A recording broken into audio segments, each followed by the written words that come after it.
why don't I have the panel introduce themselves? And I'm sorry, I should introduce myself if you don't know. I'm Roy Hormuth. I'm the single family director at Ginnie Mae. I manage the single family side of the Office of Issuer and Portfolio Management, where we're responsible for all issuer relations and kind of transaction management. So to my left, Julio. Yeah, good afternoon. My name is Julio Aldecocea. I'm a managing director for Lakeview Loan Servicing. Just to give you an idea, we actually have a portfolio of about $80 billion. I manage 3 subservicers, 5 doc custodians. So I manage the day-to-day operations of Lakeview. My name is Jason Eisendrath. I'm a director of loan sales strategies at Mortgage Delivery Specialist. We're a division of MIAC, and we assist lenders, both large and small, with delivering their loans to the GSEs and Ginnie Mae. Basically, once they're approved, we assist them through the whole process of getting the loans delivered and ultimately getting the securities back. John Bosley, excuse me, VP of Capital Markets, Planet Home Lending. I manage the capital markets functions there as it relates to servicing and pooling of new loans. We hold about $13 billion of MSRs, primarily Ginnie, and we've been around since about 2008. Good afternoon, everybody. Bruce Karda with Texas Capital Bank. We're a warehouse bank out of Dallas, and we manage about an $8 billion portfolio, and I'm the national sales manager for the RMs.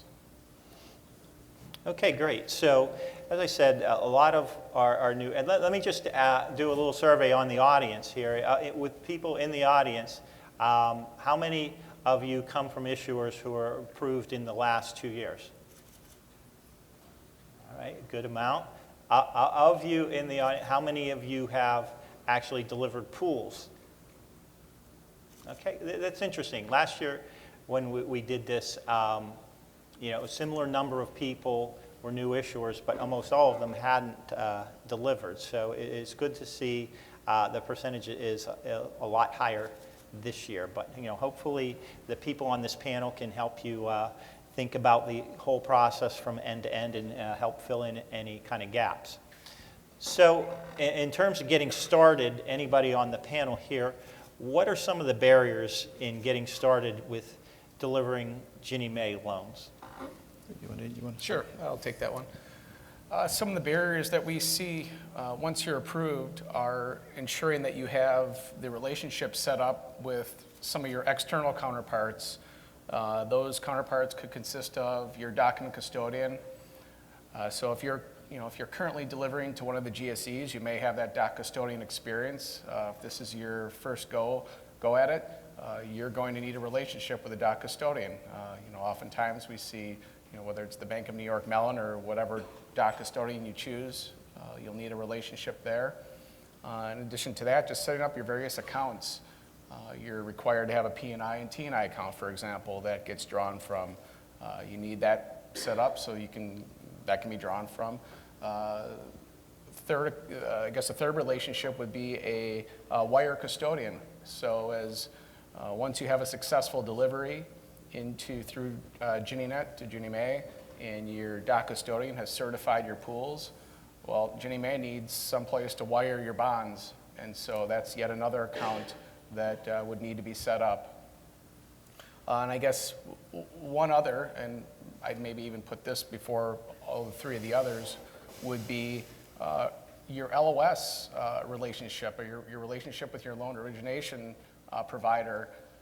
You're going to need to ensure that you have the ability to generate the data needed to create the GinnieNet file. So you're either going to need to ensure that provider can create the file, or you're going to have to work with a vendor that can work with your LOS to get a file created, or lastly, outsource that functionality for someone else to create that for you. Yeah, I think the important thing you need to understand is there's a lot of resources available to you as a new issuer you should take advantage of. You've got warehouse lenders, that they can walk you through the process and help you as well. Your own account executive can help you through the process. Even your servicer can help you through the process and everything. So the one thing is, what you need to understand, look, we all do it, and it's not that difficult. I know it's challenging because you may say, hey, well, there's not a delivery for dummies out there that I can look at. But the reality is you have access to a lot of resources that can help you. And one of the points of start is with your account executive at Ginnie Mae.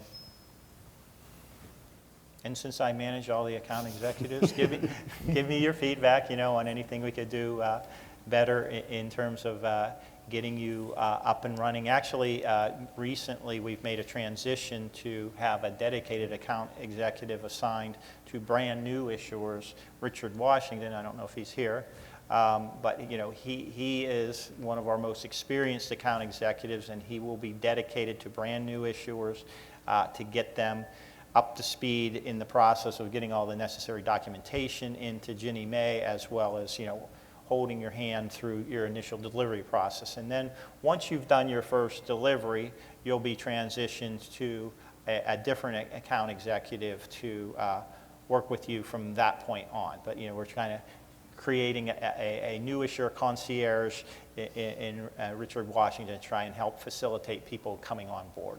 Yeah, your doc custodian will also help you a lot in understanding what the initial certification is like, as well as what the final certification is like. So there's a lot of resources out there that can actually help you. And we take those certifications very seriously. What do you look for in a document custodian? You have 3 or 4 to choose from, or why would you choose one over the other? Yeah, one of the things you got to look for your document custodian is, can they work with your servicer, to have a relationship with your servicer? I think the other thing that's extremely important is to work with your warehouse lender, right? Can they work with your warehouse lender? Can they help you? Can they grow your business? Can they help you grow your business? I think that's the things that are important. All of them will tell you, they know how to do the initial certification. They'll show you how to do the final certification. They'll explain the difference between, Ginnie Mae as well as a Fannie Mae or Freddie Mac. So I think there's a lot of resources out there that you can take advantage of and will help you get started. So in terms of you've got your relationship with the doc custodian, you're looking to pool for the first time. In terms of data drawing, Jason, have you seen common areas where people have difficulty getting sufficient data to deliver? We have, and that goes back to being comfortable with your LOS provider, that they're able to create the file, and not just create it, but that the file has all of the necessary data in it. For example, we see files from vendor LOSs that we work with where it's very common. There's a specific field they're always leaving out. One of them's the USDA case number, which for whatever reason we see oftentimes they forget to grab that off the loan note guarantee for USDA loans. But I mean, Ginnie Net's very helpful when you get to that point. And you're importing the data. Once you've identified that you can create the file and you're importing the data, you're going to be doing a lot of, at least testing initially, going back to your LOS and trying to figure out why wasn't that field written out, or are we inputting that incorrectly? So there's definitely a learning curve right out of the gate, but it's easily overcomable. Mm-hmm.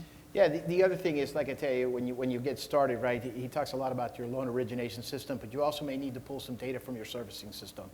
And so you need to coordinate that to make sure you have all the data that you need. But, they've got specifications on what the data that they require, and you should, before you start originating, take a look at it to make sure that you can get that data. Because I agree with him, sometimes you'll find that somebody may not have inputted that information in there, and you'll need to do it, or the format wasn't done correctly. Mm-hmm. Ideally, your LOS and your servicing system would be talking, so that you are, if you're dealing with a loan where payments have been made, you're not manually having to enter that data into Ginnie Net, and type in this was a $100,000 balance. You want to try and minimize the amount of times you have to hand key data in Ginnie Net, because as soon as you do that, it opens you up to mistakes. So as much as you can do in an automated fashion and making sure that those two systems are talking will be definitely beneficial in the end. Right. And in my previous session, 2 of the most successful large non-bank issuers said if they could do anything different in building their organization, they would have tighter data support. Yeah, So yeah. that would be a thing. So you get the data, but you need to work with your secondary guy, and so John, how do you stratify the loan universe?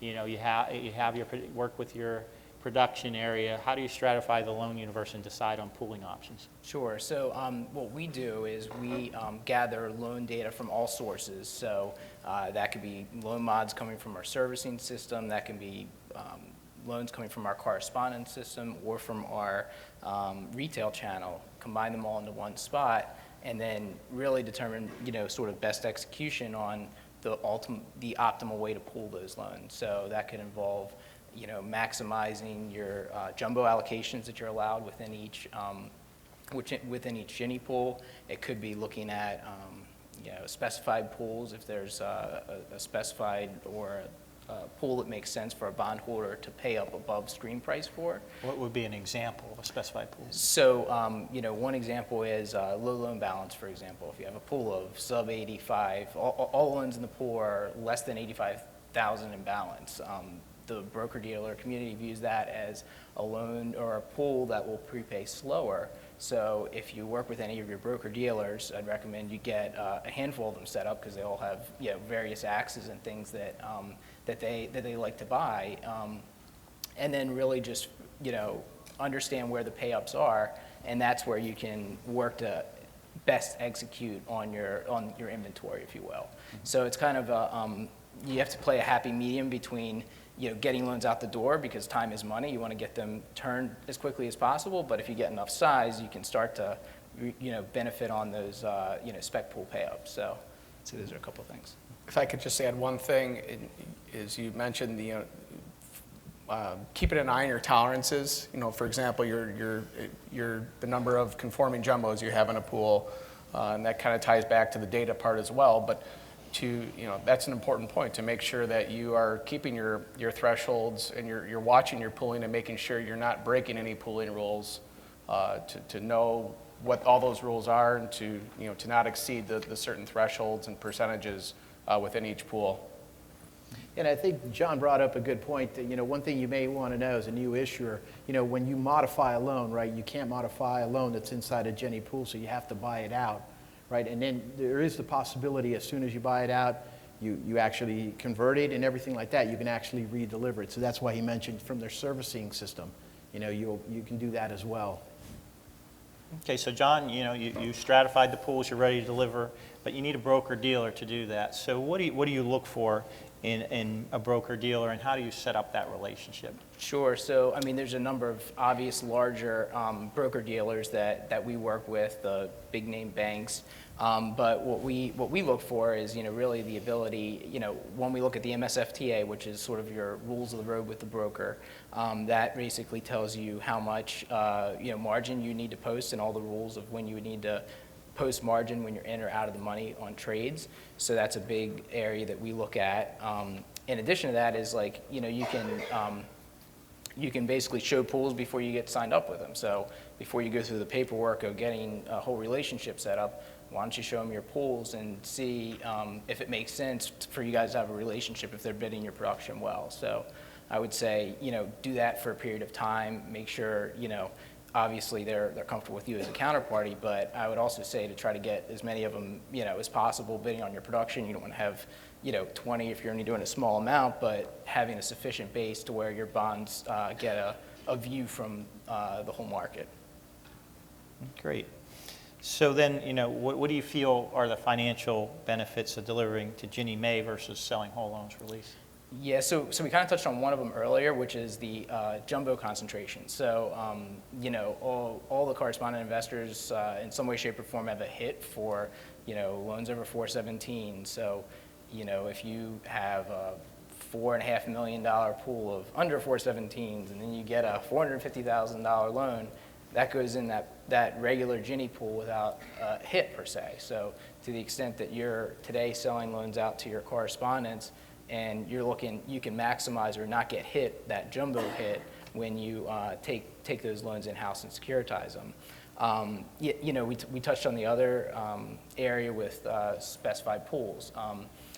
just really looking at your production, working with your broker dealers to see where the execution, best lies. Is it with low balance? One of the other areas that we, see today, you can't just rely on the screens. You can't look at a Reuters or a TradeWeb screen and say, this is exactly what I'm going to get paid.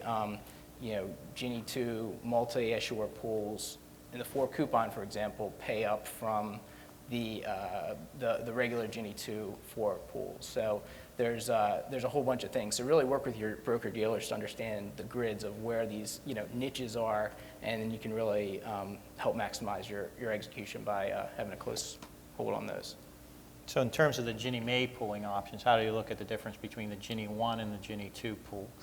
Yeah, so from Ginnie 1 versus Ginnie 2, since we get production in all various coupons, we don't do a lot of Ginnie 1s, but it makes sense in a lot of instances if you get those halves and whole coupons to be able to stick them into Ginnie 1s, because there's somewhat of, depending on how the market is, sometimes there's a better demand for Ginnie 1s, and that is somewhat market dependent. And so, and the other side of it is that you've got custom pools. So in other words, really you got your Ginnie Mae multi-issuer pools, which is basically you're lumping your loans in with all the other issuers in the industry. And that to a bondholder is a much less risky investment than doing a custom pool, which has only your issuer-specific loans. So if you have, the way I like to think about it is if you put yourself in the bondholder's shoes when you're looking at these investments, would you rather own $1 million worth of 5 $100,000 loans from, or 10 $100,000 loans from one issuer, or would you rather own a very small piece of a $3 billion Ginnie Mae pool? And so obviously that's really the reason why you see a lot of investors migrate to the Ginnie 2 multi-pools. Okay, in terms of your best execution decisions, how do you value your MSRs, and how do you take that into consideration in terms of deciding to retain servicing or sell servicing release? Sure. So I would say, I imagine if you've gotten through the initial process, you've probably at least spoken with some of the servicing brokers out there that regularly buy and sell servicing. Any one of them can get you a grid that shows you, if you originate really a loan level price, if you originate, this type of MSR, you'll get X in servicing value. So, I would say, a good exercise would be take your last month's production that maybe you didn't issue and send that to them and say, hey, how would these MSRs be valued? And then you can kind of get a sense there as to, really what the true economics are.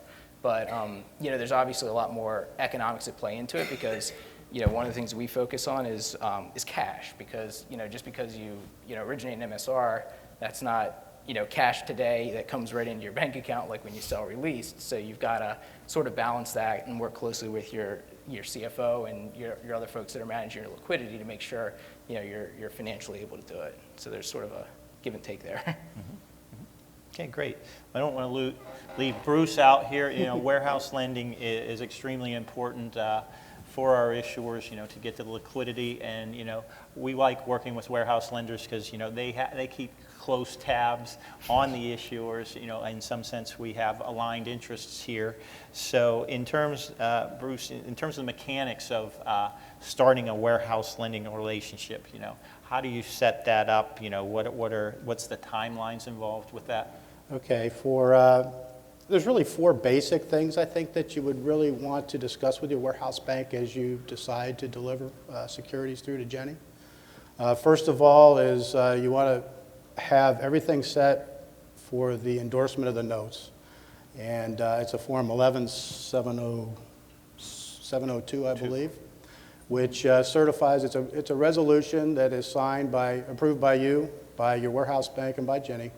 That gives the warehouse bank authority to endorse your notes over to the custodian. So nothing's going to happen on loan certification until you get that done. The next step is to really kind of take a look at pathways to deliver your notes. Make sure you understand your warehouse bank's policies and procedures as it pertains to shipping notes to custodians. Timelines, et cetera, are very important here for certification purposes. There's also a form that you will be sending to your warehouse banks. It's an 11711A, which you'll complete. Your warehouse banks will approve it, and it essentially takes the security interests away from the warehouse and gives it to Ginnie once they perform and settle the pool. So it releases our interest in those notes, and you want to have a very smooth pathway to get those forms taken care of.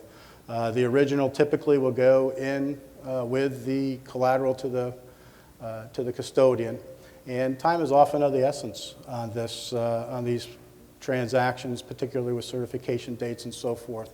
So it's very. What's the day-to-day timeline? How tight is it, do you think? You know, it depends on the warehouse bank. I mean, you know, I would think that. I mean, we've done it quickly, within hours, if need be, with clients. But generally, if you get a request into a warehouse bank today, you can expect to have that note delivered within 48 hours on the outset via FedEx, I would think, to your custodian. But again, if you know what those timelines are, and it varies with each warehouse provider, that's going to be very important as far as delivering for Ginnie.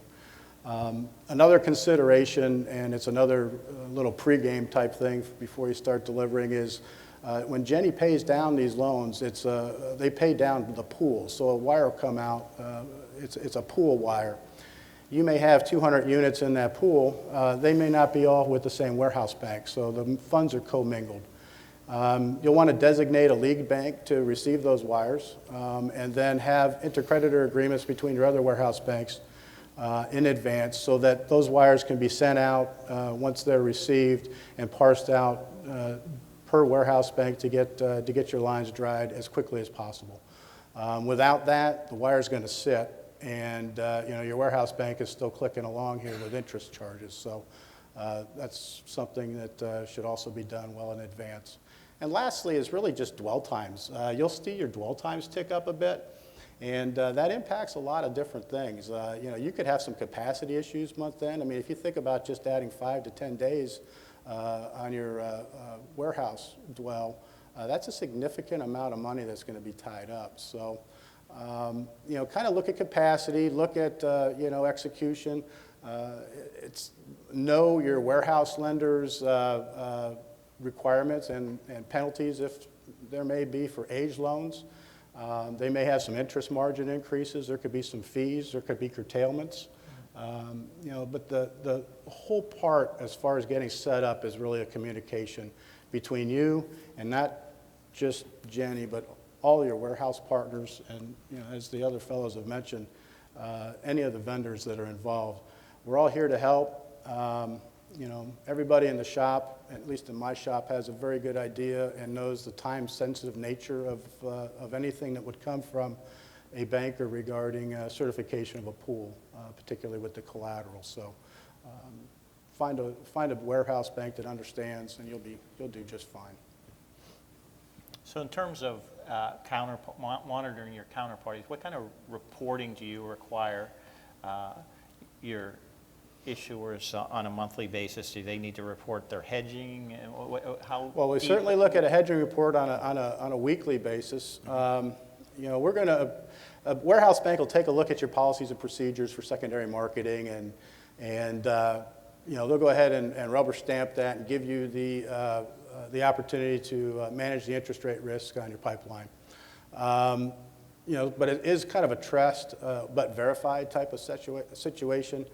We want to make sure that we see a report on a weekly basis that just shows that you are managing the interest rate risk there, that you are interest rate neutral, you're not, you know, trying to play the market a little bit here or there, and that you know, your percentages of coverage are basically what you say they are in your policy and your P&P. So that's a report that comes over on a weekly basis from all of our bankers.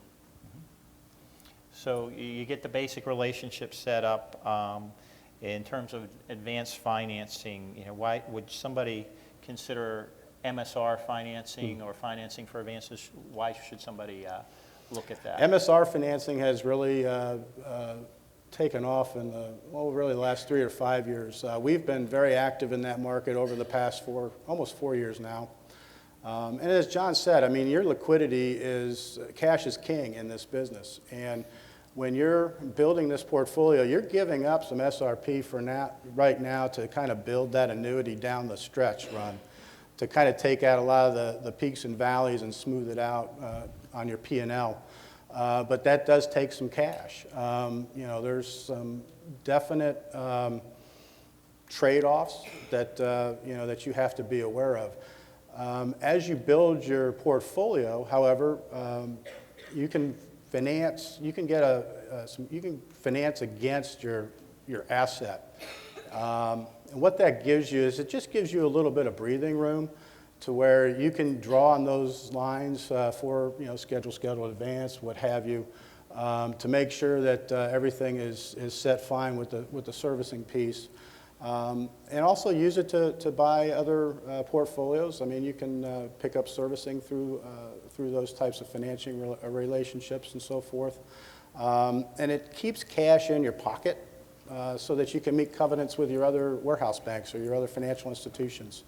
You're just not constantly tapping your cash, but you have that ability to kind of touch it when needed. Okay, and yeah, liquidity is key, as you mentioned. Cash is king. Although I would warn you, we like to see people have a good track record before you go to advanced MSR financing to acquire outside portfolios. You know, that start slow, ramp up modestly before you get into MSR acquisitions. So now we've gone through the process. You gather the data, you do a best X decision, you have some lending support and liquidity, you've created the pool, but now you have to find a subservicer for them. So coming back to Julio, you know, what would you look for in a subservicer? Is the lowest price the best thing, or what are you looking for there? Definitely, you know, the first thing you need to understand about selecting any subservicer, right? You need to understand that they're going to be your partner, not a vendor. And I can't stress that enough, right? You're going to be putting them in front of your customers and everything like that. So it really is a partnership, right? Because for new issuers, right, you want to grow your business, so you want to make sure that they can grow with you. So that's extremely important. Cost is not the only factor. You know, there's a lot of things that come into decision with regards to, one, can they work with your warehouse lenders? Can they work with your dock custodians? You know, one of the biggest challenges that I think with most people when they sign up for subservicers, you review the agreement with a subservicer, and it basically says we will service in accordance to applicable requirements. You really need to understand what that means, right? Because there's going to be responsibilities that you thought, well, I thought you were going to take care of this, and then they say, no, you know, you're the issuer, you got to take care of this. In fact, you need to understand there are some things that Ginnie Mae will not allow you to delegate to a subservicer. So you got to understand that when you go into it. You need to understand, you know, can they help you with loan modifications, right, to be able to redeliver.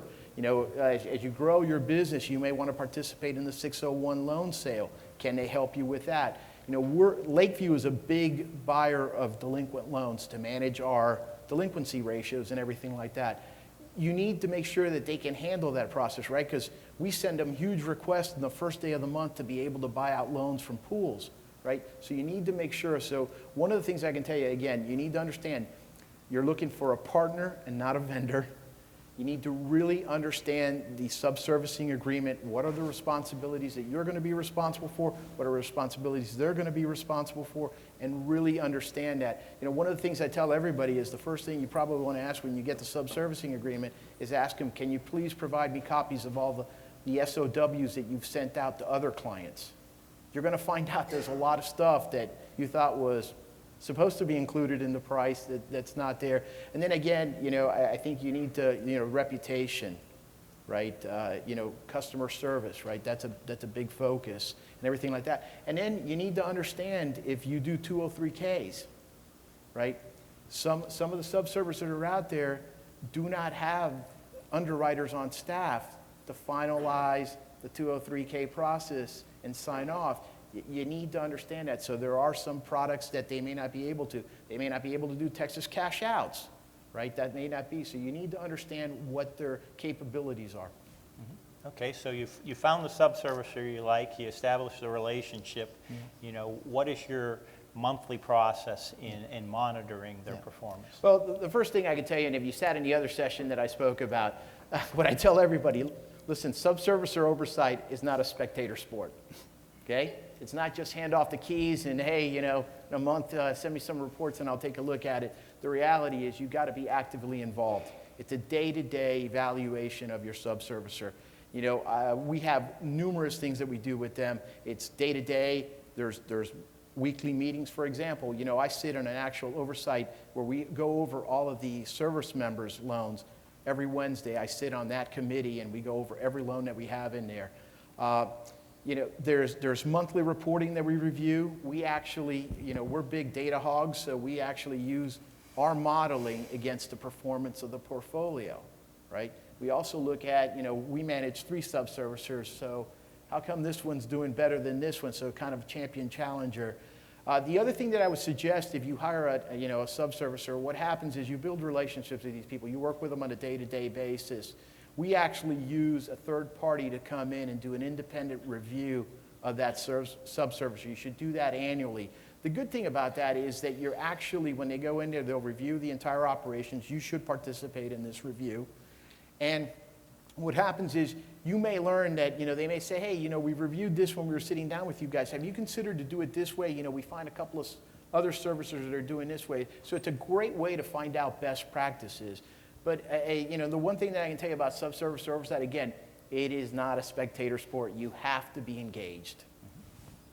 So in terms of auditing the processes, the subservicer, you know, what do you do to ensure clean pool certification, good modifications, avoiding errors? Yeah, you know, again, in this, you sit down with them, right? We do a lot of EBOs, we do a lot of loan modifications. We actually keep track of reports to find out, you know, because when we modify a loan, we'll send it out to the doc custodian, right?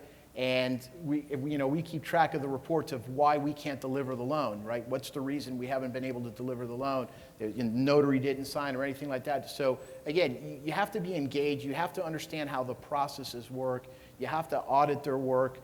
You know, one of the things that I think Jenny's been in the forefront of it, but for the rest of you, if you deliver to Fannie and Freddie, I got news for you. You know, on August 18th of this year and September 1st this year, Freddie Mac and Fannie Mae are now going to actually be doing, when they do their core reviews or their reviews, they're actually focusing on subservicer oversight. If you saw it in May 20 of this year, they actually put out best practices. So, you know, Jenny's kind of been on the forefront of, hey, what are you doing about subservicer oversight and everything like that. I got to tell you, Freddie and Fannie are following footsteps, and so you really need to understand this. And there's things that they require of you that you should be monitoring and auditing and everything like that. Okay, great. Thanks, Julio.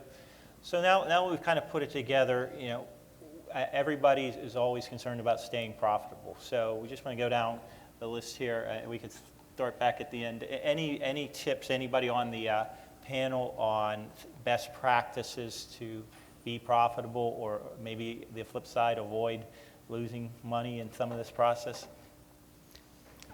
I would say just keep your eye on the ball. We focus highly on cash flow. So, you know, what's the cash flow of that asset? How does that compare to what you projected? So just, you know, kind of doing a monthly or as frequently as you can budget to actual of what you thought was going to be versus what it is. That's how you know, refine your model and get that to work. So I would say, you know, cash is king and stay focused on it. And then liquidity is king too.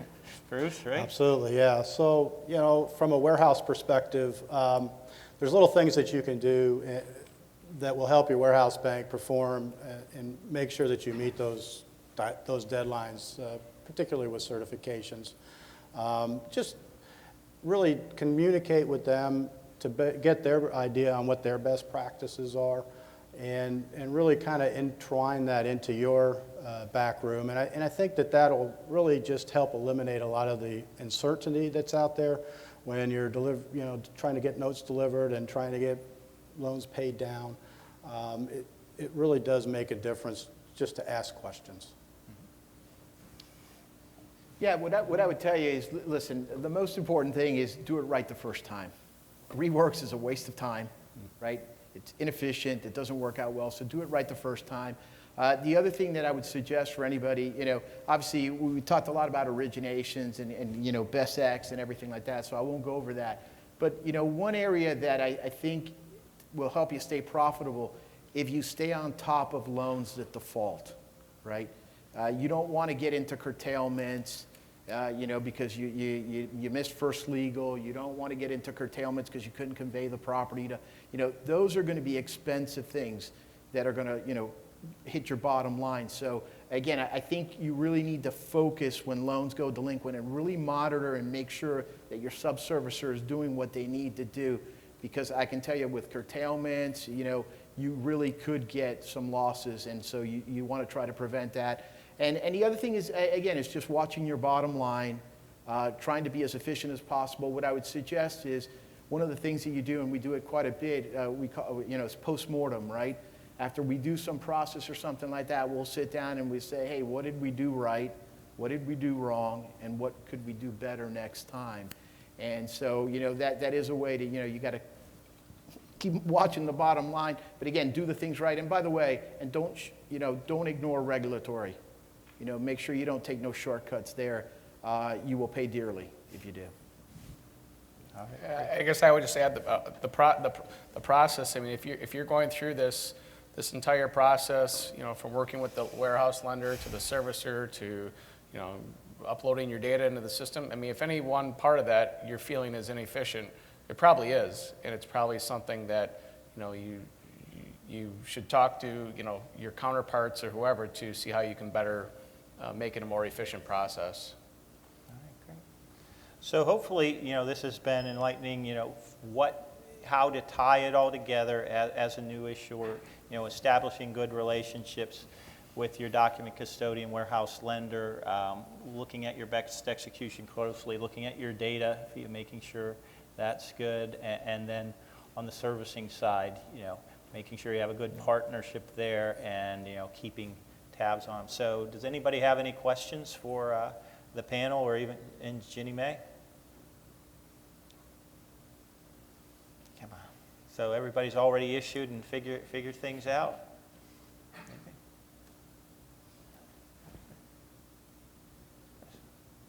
Let me broaden the question then. So this is the last panel at the summit. Any suggestions on things we did well at the summit or things we could do differently going forward? There you go.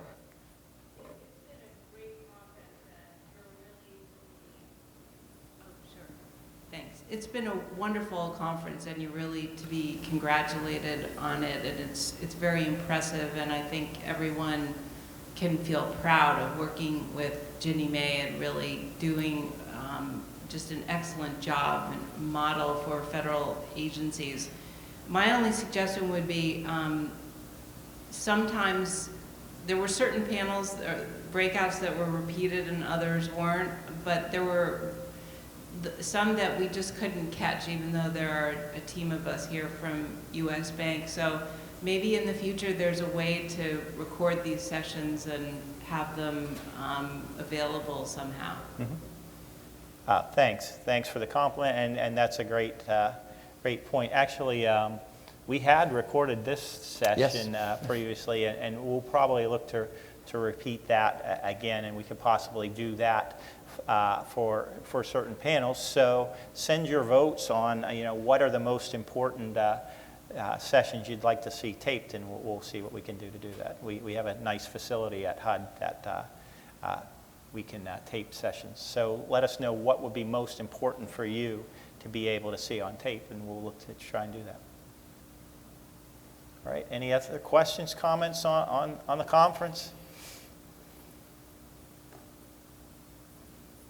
Anybody? We'll see. All right, well, thanks everybody for coming out. I appreciate it.